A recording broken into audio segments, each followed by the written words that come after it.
sa Council of Nicaea, gideklara man ang apostolic, the church must be apostolic in origin.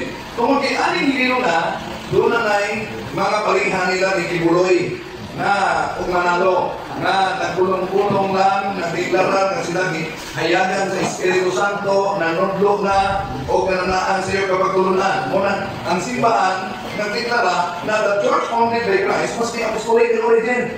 Di pwedeng mag-atulad ka sa bukiran, di ka makaon, di ka matulog, pagawas nimo, anghel na ka. Hindi na pwede.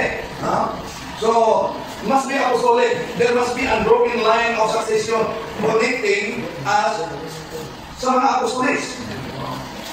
Now, ang ilang katanungan, ang simbahan Katoliko, 1870 pa, one Holy Catholic Apostolic Roman Church. 1870 pa. Okay, 1870-an, therefore, itukod sa mga obispo. Ano sa? 1870. Asa? Sa Vatican Council. Ang ilang argumento. Kaya sa pagsupak-supak nila sa bagay, nadala. Ang niyan, nadala. Pero, once ka ang simbahan magdeklara, walang magdeklara na nagbuhat siya bago mapaturunan. Igong na niya gideklara ang dili mo sa pagkaturunan.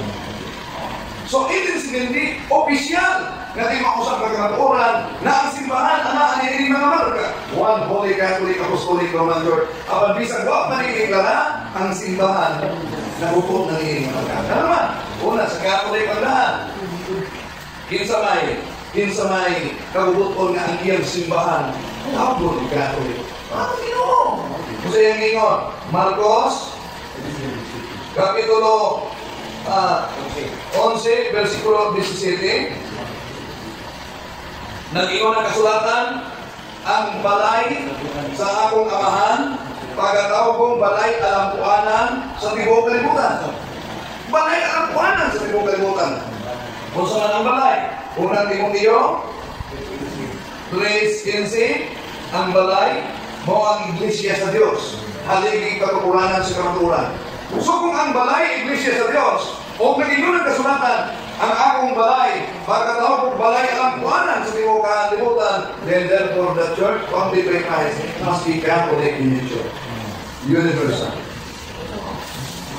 Anong Ginoo? Nganong dili man matawag ko maila mamarkahan Iglesia ni Cristo, Church of Christ. Daan na nakasidaan ng atong Ginoo sa Mateo Kapitulo 24, sa akong ngalan, daghang mga minik ang mga propeta na magdala kanako o daghang ang malilungan. Ay, dahil mga simbahan, pero